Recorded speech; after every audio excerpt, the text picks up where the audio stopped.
We like our metaphors in social protection. We talk about safety nets, even ropes and ladders, to catch people as they fall into poverty and help them to climb out of it. But in this episode, we're talking about social protection flaws. Social protection flaws describe a vision for comprehensive national social protection systems that provide basic health and income support guarantees to all citizens. The crises created by COVID-19 have, of course, shone a light on gaps in social protections in many countries. But building comprehensive systems takes time and investment. Despite international agreements, coverage is still increasing slowly. Between 2017 and 2021, the proportion of the global population covered by at least one social protection benefit increased by just 2%, and over half the world's population remain completely unprotected. We're speaking with three guests for this episode. Valerie Schmidt is Deputy Director of the Social Protection Department at the International Labour Organization, leading ILO's flagship program on building social protection flaws for all.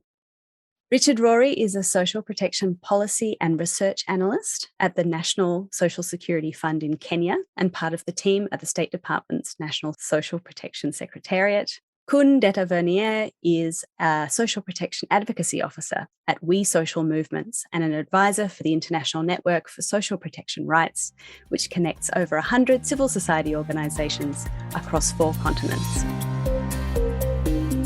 Welcome, Valerie, Richard, and Kun. Hello. Hello, pleased to meet you. Hello, welcome. It's nice to see you without masks. Thank you. Valerie, can I start with you? Could you start us off by briefly defining the concept of social protection flaws and how they're enshrined in international agreements? Yes, I think I would like to start with a little bit of history. It's recent history.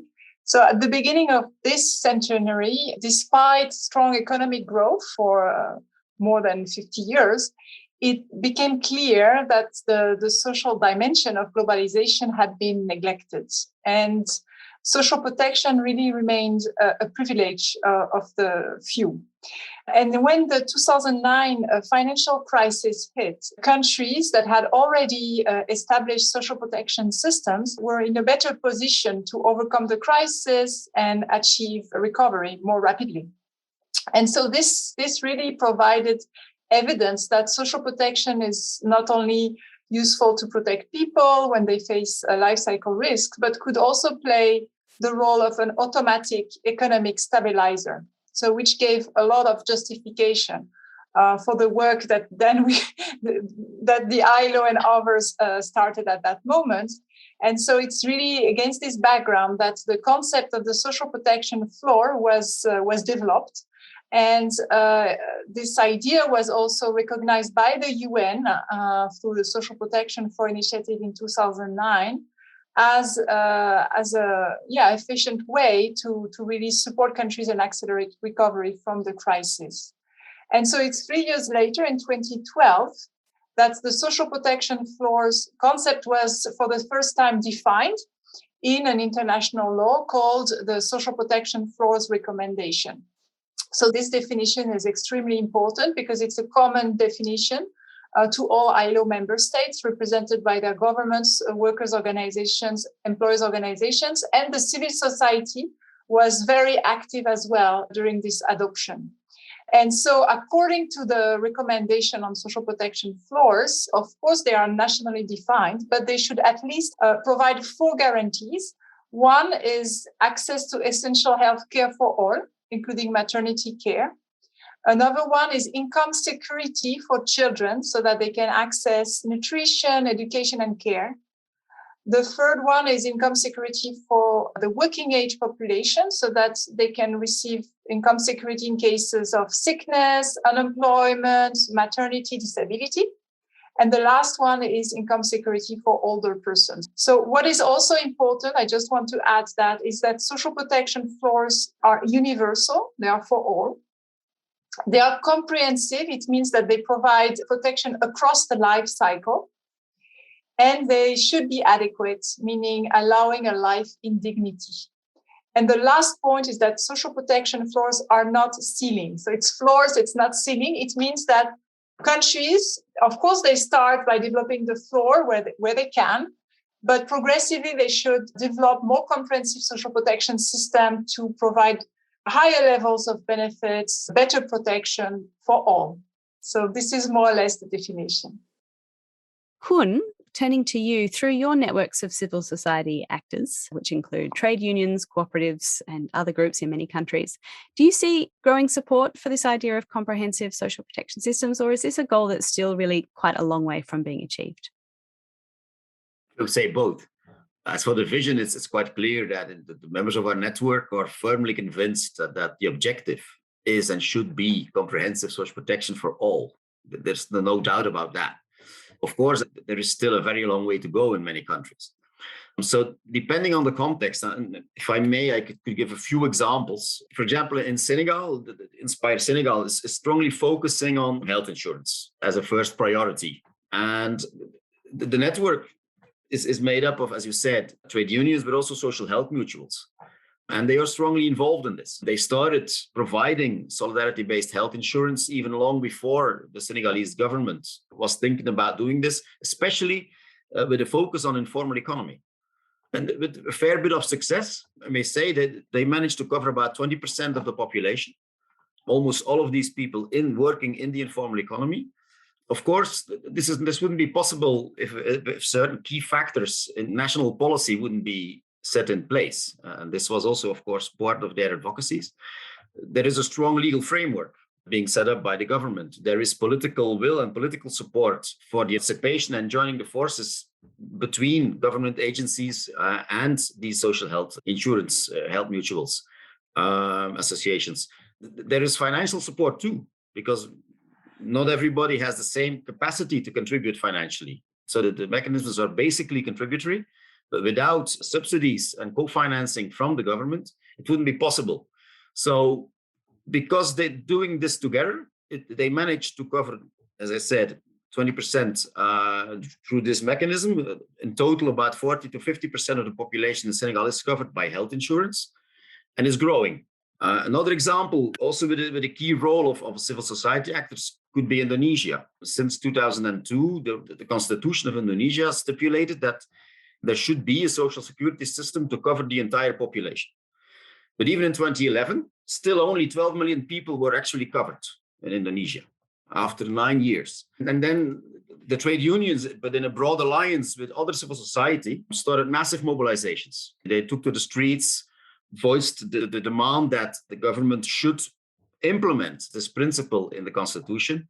And as a result, in 2014, two specific, let's say, administrations for social protection were set up in Indonesia, one for health coverage and one for what they call labor-related contingencies. Now, especially for the health, the progress in these 7-8 years that this has been functioning is quite impressive. By 2020, coverage reached 220 million people. There again, thanks to participation, social dialogue, strong involvement of the trade unions and employers' organizations, and a lot of political support to get this done. This is the good news. Unfortunately, in other countries, progress has been far less. For example, in Burundi, I think about 10 years ago, our health mutual partners were on a similar track as in Senegal. But because of political problems, there's been a total setback, and almost nothing improved since 7-8 years. In a country like Bangladesh, we have many partners in the garment industry. There too, there is very little coverage for garment workers. Even this is largely a formal sector, but there seems to be very little political will to truly establish social security systems for the workers in the garment industry. So there's a lot of challenges ahead, I would say, but also progress. And we see most progress where civil society, trade unions, and governments work together in the same direction. Richard, coming to you, how has Kenya expanded its social protection system over recent years?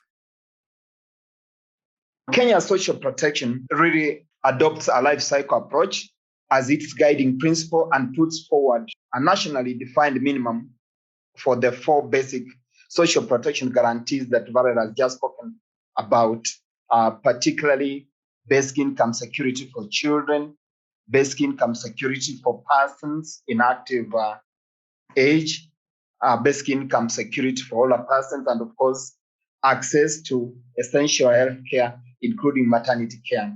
Kenya's social protection system seeks to guarantee income protection to persons who are vulnerable to climate-related shocks or natural and man-induced disasters. You will note that in the past 10 years, Kenya's social protection has seen a transformation of the social assistance programs. And this is because in 2011, Kenya developed our first social protection policy that guided on how social protection programs, plans, and activities were to be carried out. When you look at Kenya's social protection program and how it has grown, one thing that comes to mind is the National Safety Net program, which was developed as a means of operationalizing government priorities for strengthening, scaling up its social protection provision. Now, the program comprised of the government of Kenya's 4 major cash transfers that I've talked about. Now, under the National Safety Net program, coverage of these 4 programs has increased from approximately 3,000 and 2,000 households in 2013 to now 1.3 million households. And if you look at it, you can say nearly 4 million individuals as at 2020. Now, this significant progress was also made with regard to the establishing of some core systems for delivering social assistance, such as the enhancement of the program through the MIS. Overall, I want to say that Kenya has recorded significant achievement in the social protection sector, with the government of Kenya financial commitment to social assistance standing at 0.4% of gross domestic product. Valerie, on this question of progress, social protection flaws and social protection coverage form part of SDG Target 1.3, which is to implement nationally appropriate social protection systems and measures, including flaws, and by 2030 achieve substantial coverage of the poor and vulnerable. The ILO is responsible for monitoring progress towards this target. How is progress looking, and how are you feeling about achievement of that particular target by 2030? Yeah, thanks a lot for the question. Indeed, the ILO is custodian for the SDG 131. And therefore, we have built in the past few years a World Social Protection database that is online, that is, of course, accessible to everyone. So you can follow the progress in terms of expansion of social protection country by country. So it's quite amazing to have access to this information. And we are using also this dashboard, for instance, in our country pages. We have country pages for over 60 countries that are accessible also on our website. And so to answer your question, if we look back, the first time that we prepared this SDG 131 indicator, so it was in 2017. And at that time, we were at 45% of the world's population covered by at least one social protection benefit, which meant in 2017 that 55% of the world's population had no access at all to social protection. And in September this year, we have published again the World Social Protection Report. So 3.5 years later, compared to the previous estimate. And now we are at 46.9, so almost 47% of the world's population covered by at least one social protection benefit, which means that 53% of the world's population has no access at all to any social protection benefit.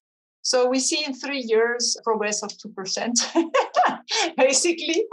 Let's discuss again in 3 years to see where we are. So it is clear that today, despite the progress in terms of the development of different branches of social security, different legal frameworks, we still estimate that more than half of the world's population, so this means that 4 billion people, live in constant uncertainty. And in the meantime, of course, we will not stay inactive. And as Koen mentioned, we are really working together through especially the flagship program, but through also our country offices, etc., to support countries in building their social protection force. It's impossible to discuss this topic without talking about the COVID-19 pandemic and how that it really exposed the missing middle of informal workers not covered by social protection. This group hardly needs any introduction, but broadly we're talking about working age people and their families not covered by regular social assistance schemes, which might normally be reaching the poorest or particularly vulnerable groups like young children and elderly people. But in this case, who, due to their informal work status, are also not contributing to social insurance schemes that might have provided unemployment or other benefits when people lost work due to COVID-19. And as you were saying earlier, Valerie, this has really exposed the big gap in so many social protection systems, even some of the ones that are a little bit more advanced. Koen, can you give us a sense of how workers, and especially informal workers, are faring now after almost 2 years of COVID-related disruption in many places? Well, they're not faring well. Based on, I think it's numbers of the ILO, even informal economy lost about 60 to 80% of their earnings during the pandemics, especially during lockdowns, when many economic activities were simply not possible, were prohibited, domestic work, local markets, driving people around. So many people lost their income. And as you said in your introduction, people in the informal economy are by and large not covered by, for example, medical insurance, so have a hard time when they get sick to pay for healthcare. But of course, social security and contributory mechanisms have also proven, because they were not covering big proportions of the populations in many countries, non-contributory mechanisms are also needed in the form of social assistance. And so in many countries where our partners are active in the Inspire network, the focus was on social assistance, to get the assistance to the people who were needing it, mainly people in the informal economy. To give the example of India, our network demanded actually a 20,000 Indian rupee allowance per month, which is about 240 euros, for workers in the informal economy who were losing their income because of the lockdown.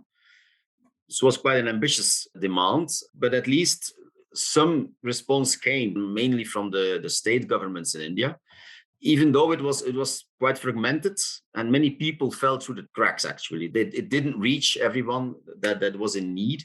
For example, the very big group of internal migrants, people working in another state in India than the one the family lived, about 130 million of people in India are internal migrants. They lost their jobs overnight. They weren't even able to return to their native villages and towns because public transport grinded to a halt. So in that case, many local civil society organizations, including our partners, had to turn to emergency relief to at least provide food packages and personal protective equipment for these people. Now, this big crisis, fortunately, had a little bit of a positive outcome. At least many state authorities in India are recognizing the challenge and the problems. And there are forms of cooperation growing to make sure that existing measures for social assistance could and should reach better the people in need. And they are actually working together, again, with civil society organizations to get people registered in the civil registries, because that proved to be a very big challenge to reach the people. An earlier research of our partners also indicated that many people were not aware of their rights. They were not aware of the existence of these measures. So there too, civil society organizations play a big role to raise awareness and to lead people towards the district legal services. So this kind of initiatives were taken by members of the network to help close the gaps in coverage, to get what they were entitled to get in support. And we saw this all over the network, all over the world, actually. Richard, Kenya, like so many other countries, had to find ways to reach this missing middle and indeed support many people through COVID-19. What kinds of social protection measures did Kenya introduce? And what I'd really be interested to hear about also is, how is Kenya thinking about how to cover informal workers now in the future? following this COVID experience? Now, according to the Economic Survey of 2020 by the Kenyan National Bureau of Statistics, about 83.8% of Kenya's workforce derive their income from work in the informal economy. Kenya, like all other countries, had never prepared itself for a pandemic like COVID-19. And then it was very hard, especially for NSSF. NSSF, much as the workers have been saving with NSSF, the scheme is designed in such a way that it's long-term, that workers access their benefits when they retire upon attainment of age 60. But you see, here was a case where workers were losing jobs and they had nowhere to go to. Was those in the informal, you note in Kenya, out of the almost 15 million workers in the informal, only about 500,000 of them actually participate in a contributory scheme. Now, there was even a decline in contributions to both NSSF and NHIF because as these persons lost their jobs, then they had no earnings that they could make the contributions. Now, the question that what is the way forward? Now, to ensure effectiveness of social protection programs in future, COVID-19 really provided an opportunity and an awakening call to think about the informal. In Kenya, for instance, through NSSF, the government has worked out an arrangement really to enable the informal contribute to NSSF. We call it Aba, meaning you contribute as much as you can using the mobile USSD. Now, again, to make it more attractive, rather than making the informal wait until maybe the retirement age, for the informal, we are telling them, contribute consistently for 5 years. You can withdraw 50% of your contributions plus the interest earned. We believe that through this very, very simple, flexible approach, we can bring on board very many workers in the informal. And this morning, actually, we have even been discussing, the government is looking at introducing more benefits through support from the ILO. Currently, the government is working through NHIF to introduce a maternity income benefit. And ILO is supporting in a feasibility study with the intent of introducing an employment benefit through the National Social Security Fund. Now, the government needs to get more active roles, and this is what we are doing, so that we are also trying to create the social registry, what we are calling enhanced single registry, so that in the event of such a happening again, we will be able to address it and address the right people. Valerie, as Kun says, informal workers have long been difficult to reach through contributory social insurance. What does work when it comes to extending insurance coverage for this kind of group? Very difficult question. I think if we knew what works really, we would not be in the situation we are today. So I guess the answer is a combination of things.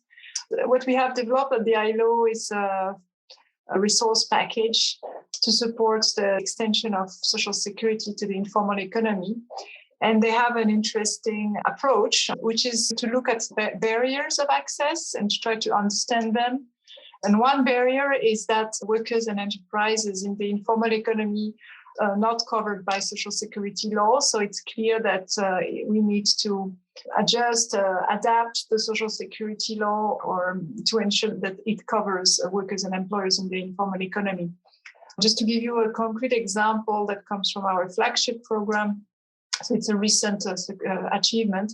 In Pakistan, the ILO has supported the Punjab Employees Social Security Institution in the design and implementation of the Domestic Workers Act, because domestic workers were really in the informal economy, and through this act, they were able to have access in 2019 to social insurance coverage. Another barrier of access is that the schemes, even when they exist and when they are open to workers and enterprises in the informal economy, they may not respond to the needs of the workers and enterprises. And we have many examples, but one of them is in Mexico. Again, an achievement through the flagship. The ILO is really supporting the government to extend social protection to women workers through really tailored policy solutions with some impact already for domestic workers and agriculture workers. Then there is also the question of the administrative barriers. So sometimes the administrative procedures to register, to pay contributions, etc., are really not adapted to workers in the informal economy. And informal economy is not one block, it's very diverse. So we really need to ensure that the administration actually is adapted to their constraints. I think financing as well is key. We know that if we really want to achieve a universal coverage, universal social protection, countries need to increase their investments in social protection. And when we are talking about social insurance for the workers in the informal economy, of course, there is the question of whether they have the capacity to contribute fully to have a proper, adequate protection. I mean, all the countries that have achieved results in terms of the extension of social protection to the informal economy, they have actually subsidized the contributions. So this is clearly also an avenue. So you see, there is not one answer, it's a combination of answers, and it's important, of course, to test all these ingredients for a good result. COVID-19 has perhaps given new impetus to this need for comprehensive social protection, but of course, financing is key. Valerie, what kinds of financial commitments are required to achieve social protection floors? And what are some of the financing mechanisms being considered? So what we did prior to COVID, and we did it again during COVID, we did a study on financing gaps in social protection to try to assess how much do countries need to invest in addition to their current investment to achieve at least the social protection floor. And if you look at the sample was 134 countries, it's a financing gap of $1.2 trillion per year. If you compare that to GDP, it's 3.8% of the GDPs of this country. So it's not, on average, it's not a lot. Yeah. And so what we have always said, that most countries can overcome this gap by increasing the domestic resources. And there's a lot of domestic resources mobilization options that exist, even in low-income countries. However, if you compare this financing gap to the GDPs in low-income countries, actually the financing gap represents nearly 16% of their GDP. So here we also say that if we want these countries to achieve universal coverage, universal social protection by 2030, it will be difficult without international solidarity. And actually, there is a huge call for international solidarity. And this is also a legacy of this COVID-19 crisis. And so international solidarity can take the form of technical assistance, but this is not enough. We also need more financial assistance to complement and support the efforts of countries in building their social protection systems and increasing the domestic resource mobilization effort. So how to increase this financial assistance? Here, clearly, there is ODA, more ODA. This is one option. There's also a lot of people who are talking about the reallocation of the special drawing rights of the IMF from developed countries to developing countries. And also what has been discussed extensively is to develop a global fund for social protection. And here, I think we are in a situation now where there's tons of options on the table. The ILO has the green light by the International Labour Conference and the governing body to work on this question of international solidarity, including financial assistance. So you see, we are at a very important moment. And I hope we can discuss later in a few months' time to see how we have managed this important moment. Richard, Kenya has worked with international donors to finance early stage social protection programs in the past. How has Kenya leveraged donor funding, and how has domestic financing taken over and increased over time? Now, since 2004, Kenya started as first social assistance program, that is the orphans and vulnerable children, with the support from UNICEF. And like I said earlier, this program just started with 500 households. As we speak today, the program has over 353,000. Now, the government of Kenya took up the program towards the end of 2007, 2008, and the program is fully funded by the government of Kenya. Again, we have got the Anger and SafeNet program that the government together with the DFID worked together. And towards 2018, the government fully took up the program. You will note that all the social assistance programs, other than those on pilot, like the Universal Child Benefit, which we are now currently piloting, they are all funded by the government of Kenya. So political will is very, very critical, and is what has made Kenya make the strides that it has done.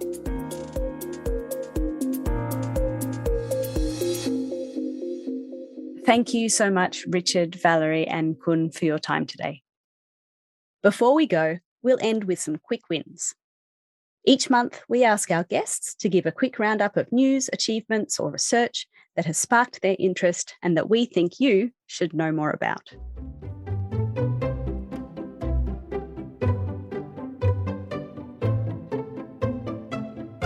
This week we have two guests, Yannick Markov and Karina Levina.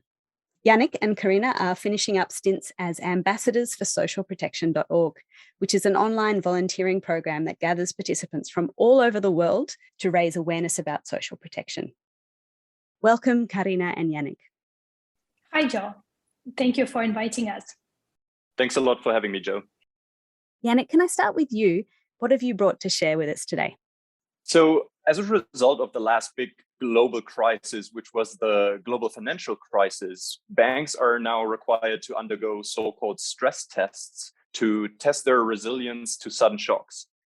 And I've really had some sort of eureka moment last week when I realized that we should totally do the same with social protection systems after the COVID-19 crisis now. So what I've been reading with real interest is a new social protection system stress test toolkit that was developed by researchers at the World Bank in partnership with the Center for Disaster Protection. Essentially, the stress test appraises social protection systems' ability to adapt to shocks and at the end of the day, do what they're designed to do. Make sure that people have a safety net to fall back to when the next big shock hits. It will be so interesting to see what these systems look like now in the aftermath of COVID, when presumably they've already been under a lot of stress. They've already had to expand and respond in so many different ways. Karina, over to you. What have you brought for us today? Well, as I'm a big fan of policy coherence and coordinated interventions, I would like to talk about the spark in the discussions around integrating social protection with other policies and programs or services that COVID-19 pandemic has brought. One of the quite recent papers I found absolutely fascinating in this respect is the ILO brief on delivering income and employment support in times of COVID, integrating cash transfer with active labor market policies.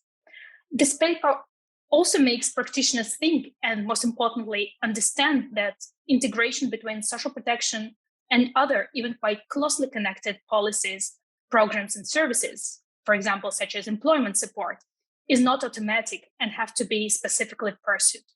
And this has to be kept in mind when designing or redesigning social protection programs or response. Thanks, Karina. One of the points this paper makes is that active labour market programs don't work in isolation and that income support should remain part of the picture to support basic needs, prevent people from falling into poverty, but also because you need income in order to participate in the kinds of job seeking, training, public works programs, micro-enterprise programs that we're talking about here. Yannick, turning from the future to the past, you've also been reading about the long-term effects of conditional cash transfers. Right. So this one is a quick win that's actually been 20 years in the making. The other week, I read two articles. One was by Zhang and Imai and one by Araujo and Makur. And both evaluate Progresa, which is, of course, Mexico's famous conditional cash transfer. And they evaluate that cash transfer 20 years after it started operating. Progresa is probably the most evaluated social protection program ever created. So you would be forgiven to think that we know by now everything about its effects. But amazingly, it seems like the program is still having positive effects even 2 decades after. And these two papers essentially found that kids who were transitioning from primary to secondary school back when their households were eligible for Progressa 20 years ago, they still have more favorable labor market outcomes today than their comparable peers from non-eligible households. Yeah, both found that Progressa beneficiaries are more likely to be working and earning more in informal and formal labour markets. So, very encouraging to know that these early investments in nutrition and school and so on through cash transfers really can have good outcomes for productivity and the economy, and in the long run, as you say, which I think is something we're constantly trying to argue in this field. Karina, to finish us off today, did you have anything else you wanted to add? And of course, I'll happily mention the socialprotection.org ambassadors program that has enabled me to try to open up this beautiful world of social protection to the Russian-speaking audience. I think for me, the most fascinating thing was to tell the experiences of social protection beneficiaries from the human perspective stories, to show the impact of social protection programs they benefited from on their lives, and how they changed them, how they empowered them, and what opportunities social protection provided to those living in the region of Eastern Europe and Central Asia. Fantastic. Thank you, Yannick and Karina, for joining me today. My pleasure to have been here. Thanks a lot for having us, Jo. Thank you, Jo. It was my total pleasure. If you're interested in checking out some of those humans of social protection stories, we will provide links to them in the show notes. And if you're interested in becoming an ambassador for social protection, which is a program operated through UN volunteers, follow socialprotection.org on social media and look for announcements about the next intake round, and that will be in March next year.